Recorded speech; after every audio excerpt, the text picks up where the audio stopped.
હોળી આ નામ સાંભળતા જ શું યાદ આવે? રંગ, પિચકારી, ધમાલ, મસ્તી, બરાબર ને? પણ શું હોળીનો મતલબ ફક્ત આટલો જ છે? કદાચ નહીં. ચાલો આજે આપણે સાથે મળીને હોળીના એવા પાસાઓને જાણીએ જે રંગોથી પણ ક્યાંય વધારે ગહેરા છે. તો એ જ સવાલ પર પાછા આવીએ. શું હોળી સાચે જ ફક્ત રંગોનો તહેવાર છે? જવાબ સાચું કહું તો ઘણો જ રસપ્રદ છે. ચાલો જરા ઊંડા ઉતરીએ અને આ તહેવારના અલગ અલગ પડ ઉકેલીએ. હોળીનો સૌથી પહેલો અને કદાચ સૌથી મહત્વનો અર્થ એની આધ્યાત્મિક બાજુમાં છુપાયેલો છે. આ એક એવી ગાથા છે જે આપણને શીખવે છે કે કેવી રીતે હંમેશા અનિષ્ટ પર સદ્ગુણનો વિજય થાય છે. આ જ તો આ તહેવારનો પાયો છે.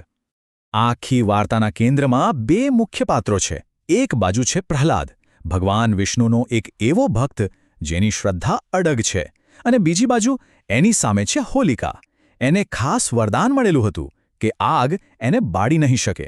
બસ અહીંથી જ શરૂ થાય છે આખી વાત, શ્રદ્ધા અને શક્તિ વચ્ચેનો સંઘર્ષ. હવે થયું એવું કે રાજા હિરણ્યકશિપુને એના દીકરા પ્રહલાદની વિષ્ણુ ભક્તિ જરાય પસંદ નહોતી, એટલે એણે એને મારવા માટે એક ષડયંત્ર રચ્યું. એણે મદદ લીધી એની બહેન હોલિકાની, પેલી જેને આગમાં ન બળવાનું વરદાન હતું. પ્લાન એવો હતો કે હોલિકા પ્રહલાદને પોતાના ખોળામાં લઈને સળગતી ચિતા પર બેસી જશે, અને એવું જ થયું. પણ પછી એક ચમત્કાર થયો. ભગવાન વિષ્ણુની કૃપાથી પ્રહલાદ તો એકદમ સહી સલામત રહ્યો, પણ પેલું વરદાન હોલિકાને બચાવી ન શક્યું અને એ પોતે જ ભસ્મ થઈ ગઈ. આ જ તો છે અનિષ્ટ પર સદ્ગુણનો સૌથી મોટો વિજય. આ વાર્તા આપણને એકદમ સીધો અને સ્પષ્ટ સંદેશ આપે છે, નહીં? કે ખોટું ભલે ગમે તેટલું શક્તિશાળી કેમ ન લાગે, આખરે જીત તો હંમેશા સત્ય અને ભક્તિની જ થાય છે. અને એટલે જ આપણે જે હોલિકા દહન કરીએ છીએ એ ખરેખર તો આ જ વિજયની ઉજવણી છે.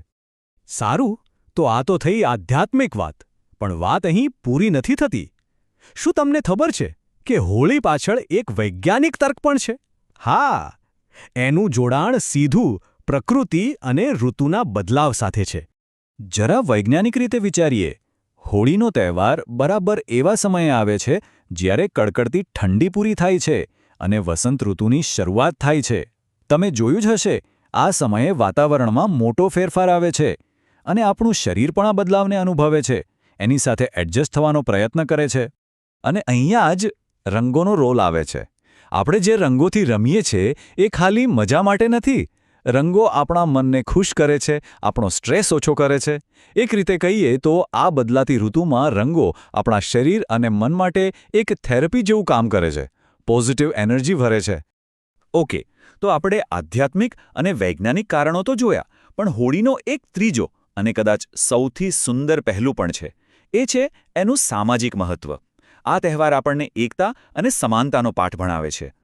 સમાનતા અને એકતા, બસ આ બે શબ્દોમાં જ હોળીનો સામાજિક સાર આવી જાય છે. આ એવો દિવસ છે જ્યારે સમાજના બધા જ ભેદભાવ ઓગળી જાય છે. કોણ ઊંચું, કોણ નીચું, કશું જ નહીં. બસ એક જ રંગ દેખાય છે, માનવતાનો રંગ. તમે જ વિચારો, હોળીના દિવસે કોણ અમીર છે, કોણ ગરીબ, કોણ નાનું છે, કોણ મોટું, કોઈ ફરક પડે છે? ના. જ્યારે એકબીજાને રંગ લગાવીએ છીએ ત્યારે દરેકનો ચહેરો એક જેવો થઈ જાય છે ને. એ ક્ષણે બધા જ તફાવત ભૂલાઈ જાય છે અને બચે છે માત્ર આનંદ અને એકતાનો અનુભવ. તો અત્યાર સુધીમાં આપણે હોળીના 3 અલગ અલગ પણ એટલા જ મહત્વના પાસાઓ જોયા: આધ્યાત્મિક, વૈજ્ઞાનિક અને સામાજિક. ચાલો હવે આ બધાને ભેગા કરીને હોળીના સાચા અર્થને, એના સંપૂર્ણ રૂપને સમજીએ. એકદમ ટૂંકમાં કહીએ તો હોળી એક ત્રિવેણી સંગમ જેવી છે. એનો આધ્યાત્મિક અર્થ છે અનિષ્ટ પર સારાની જીત. એનો વૈજ્ઞાનિક અર્થ છે વસંત ઋતુનું નવી ઊર્જાનું સ્વાગત. અને એનો સામાજિક અર્થ છે બધા જ ભેદભાવ ભૂલીને એક થઈ જવાનો ઉત્સવ. અને હવે અંતમાં એક સવાલ જે આપણે સૌએ પોતાની જાતને પૂછવાનો છે: હોળીનો આટલો ગહેરો અર્થ, શું આપણે એને ફક્ત એક દિવસની ઉજવણી પૂરતો જ રાખીશું, કે પછી એમાંથી મળતા સંદેશાને આપણા રોજિંદા જીવનમાં પણ ઉતારીશું?